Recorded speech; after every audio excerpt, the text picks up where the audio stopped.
संजय सिंह पत्रकार। इस time Amba Morena MP में हूँ और यहाँ समाजवादी पार्टी का कार्यालय है। इसमें मैं इस टाइम मैम के पास हूँ जो यहाँ विधानसभा अम्बा क्रमांक 8 से प्रत्याशी हैं। मैं इनसे चर्चा करूँगा और चुनावी माहौल जानूँगा। मैम अपना परिचय दें। मैं अनीता चौधरी समाजवादी पार्टी की प्रत्याशी हूँ और अम्बा विधानसभा से हूँ। मैं आपसे जानना चाहता हूँ कि आपका चुनावी जो चल रहा है वो किस मुद्दों पर चल रहा है, आपके क्या मुद्दे हैं चुनाव के?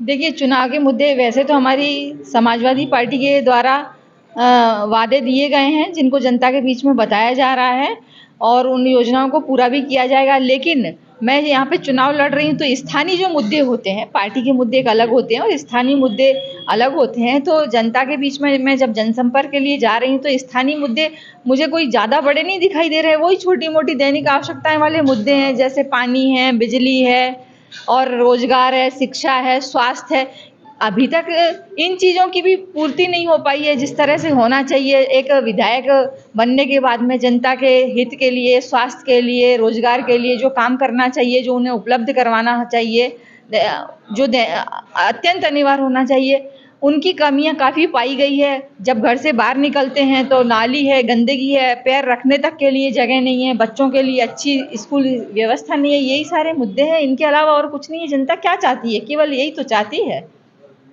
ये जिला नरेंद्र सिंह तोमर जी का गृह जिला है और वो यहाँ से 2 बार सांसद रहे और उनका ये जिला है और फिर भी इतनी व्यवस्था नहीं। वो कृषि मंत्री हैं, उनकी बहुत पावर है। इस पर आपको क्या कहना है? अब उनका गृह जिला है तो गृह जिले से निकल के वो इतने बड़े स्तर तक पहुंच गए तो उन्हें पूरा भारत देखना पड़ रहा है, इसलिए वो गृह जिला भूल गए हैं। इसलिए उन्होंने इस गृह जिले पे अपना ध्यान नहीं दे पाए हैं। वो भारत के विकास पे ध्यान दिया है। मैं ये मानती हूँ कि भारत का विकास कर दिया है और गृह जिले का वो वैसे ही रहने दिया है। मैं आपसे जानना चाहता हूँ कि आपकी पार्टी यहाँ पर आप विधायक बन जाती हैं तो यहाँ की जनता के लिए, रोजगार के लिए आप क्या करेंगी? रोजगार के लिए देखिए, हमारे जो युवा बेरोजगार हैं, शिक्षित हैं, उनके लिए हम ये चाहेंगे कि उद्योगों की व्यवस्था की जाए ताकि वो अपना परिवार और अपना गांव और अपना शहर छोड़ के दूसरे क्षेत्रों में ना जाए। और जिसके लिए कि परिवार के लिए सब कुछ किया जाता है तो परिवार अलग पड़ा रहता है और कमाई के लिए अलग पड़ा रहता है। तो मैं ये चाहती हूँ कि परिवार मिलजुल के खुशी से रहें। अगर रोजगार यहाँ रहेगा तो ये उन्हें सुविधा मिल पाएगी। आप विधायक बनने के बाद यहाँ जो महिला सुरक्षा है उस पर क्या कार्य करेंगी? सबसे पहली बात तो ये, मैं महिला हूँ इसलिए महिलाओं के बीच में जाऊंगी, उनके घर जाऊंगी, उनकी जो समस्या है उनको खुद हल करूंगी। उन्हें ये मौका नहीं दूंगी कि वो परेशान रहें किसी भी तरह से। और मैं हमेशा जनता के बीच में रहूंगी और मैंने नंबर भी दिया है, अभी भी दिया है और आगे भी देती रहूंगी कि आप लोगों के बीच में मेरा कार्यालय हमेशा खुला रहेगा। आपको जब भी किसी मदद की आवश्यकता हो मैं आपके बीच में रहूंगी। तो जब एक हेल्पर रहता है, सर पे किसी का हाथ होता है तो वो परेशान नहीं हो सकता है। और मैं हमेशा 24 घंटे सुख दुख के लिए खड़ी रहूंगी। ये मेरा उनके प्रति विश्वास और भरोसा है। मैम, मैं आपसे यहाँ जो प्रक्रिया चल रही है, जो गरीब लोग हैं उनकी कोई न तो मेडिकल पर कोई ध्यान दे रहा उनका और ना ही यहाँ पर एक रिपोर्ट होने के लिए 7-7, 8-8 दिन हो जाते हैं, उनके लिए कोई सुनता नहीं। पुलिस प्रशासन बिल्कुल नहीं सुनता।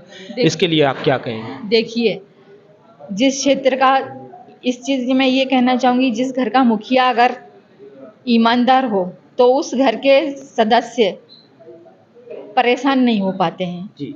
तो विधायक होता है वो भी अपनी विधानसभा का एक मुखिया होता है। अगर ईमानदारी से माना जाए और वे अपने कर्तव्यों का निर्वाह करे तो जनता को परेशान होने की आवश्यकता ही नहीं होने देगा, क्योंकि उसको बनाया ही इसीलिए जाता है, उसके कंधों पे जिम्मेदारी इसीलिए दी जाती है कि वो उस लायक है, इसलिए उसे जनता ने चुना है। और जनता जनार्दन होती है, जब वो बनाना जानती है तो वो बिगाड़ना भी जानती है। जब आप जनता आपको चुनती है और आप उनके लिए सुविधाएं मुहैया नहीं कर पाते तो आपका विधायक बनना, मैं ये समझती हूँ, किसी का योग्य नहीं है। आप विधायक होते हुए भी अयोग्य हैं। मैं आपसे जानना चाहता हूँ कि आपका जो जीवन परिचय, जो आप राजनीति में आई, किस परिस्थितियों में आप राजनीति में आई, आपका राजनीति में आने का मुख्य कारण क्या था और आप इतने अच्छा काम जनता के लिए करने जा रही हो, ये बहुत बड़ा काम है, आप बताएंगे? इंसान जन्म लेता है, उसका अपना परिवार होता है, माता पिता होते हैं, उसके बाद में अगर लड़की होती है तो ससुराल उसका परिवार होता है। इंसान का मुख्य कर्तव्य होता है कि वो अपना जीवन निर्वाह करे, अच्छे से करे और अपने परिवार के लोगों का भी करे। उसमें कई जिम्मेदारियां होती हैं कंधों पे, ऐसा नहीं कि केवल अपने लिए जिया जाता है। चूँकि मैं एक बेटी भी हूँ और शादी के बाद में मेरे ऊपर ससुराल की जिम्मेदारी भी मिली। मैं एक माँ भी हूँ, बहन भी हूँ, सारी चीज़ें हर परिवार में जो कि होती हैं। लेकिन बात समझने की होती है। आप सभी जानते हैं मेरा परिचय कि मैं स्वर्गीय डॉक्टर पीपी चौधरी साहब की पुत्रवधू हूँ, जो कि मैं इस नाम से कहलाई जाती हूँ, मेरी ये पहचान है। और उनका राजनीतिक पृष्ठभूमि कितना अधिक मजबूत था कि डॉक्टर होते हुए भी उन्होंने समाज सेवा का संकल्प लिया और राजनीति के तहत ही उनके साथ में षड्यंत्र रच के मेरे पति की भी हत्या कर दी गई 21 दिसंबर 2005 को। चूँकि राजनीतिक घराने से थी और सबसे बड़ी पुत्रवधू होने के नाते जनता बहुत नेताविहीन हो गई थी, दुखी थी, इसलिए जनता ने मुझे इस काबिल समझा और मैंने भी अपना परम कर्तव्य समझा। तो जनता ने ये कहा कि अब हम आपको मतलब जनता को आपको संभालना है। ये जिम्मेदारी मैंने अपने कंधों पे ली क्योंकि मैं इस लायक थी। मैंने कहा मुझे अब इनके सपने पूरे करने हैं, क्योंकि मेरे ससुर साहब की भी हार्दिक इच्छा थी कि हमारी बहू, यानी वो मुझे बेटी के रूप में मानते थे कि इसके अंदर इतनी योग्यता है कि ये महिलाओं के विकास हेतु उनके लिए बहुत कुछ कर सकती है।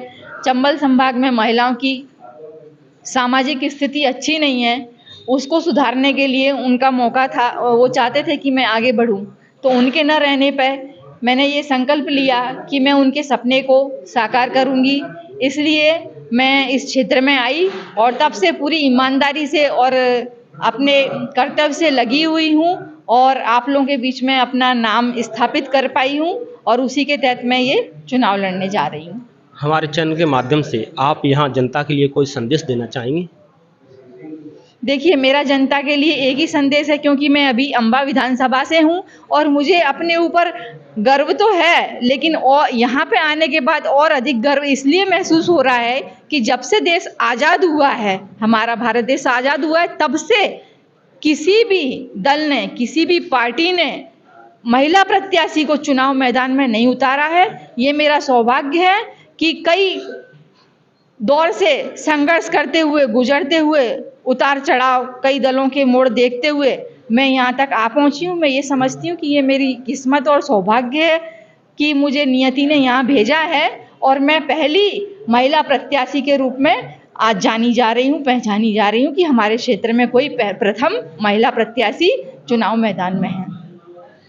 ये चुनाव का पर्व भारतवर्ष में सबसे महान पर्व है। इस पर्व के लिए मैं आपको बधाई देता हूं और मैं आपका आभारी हूं कि आप यहाँ की जनता के लिए मन्नत और सेवा के लिए आप आई। हमारे चैनल को सब्सक्राइब करें, शेयर करें, कमेंट करें, इससे मैं भारतवासियों की आवाज़ भारतवासियों तक पहुंचा सकूं। सत श्री अकाल, जय मानवता, जय विज्ञान।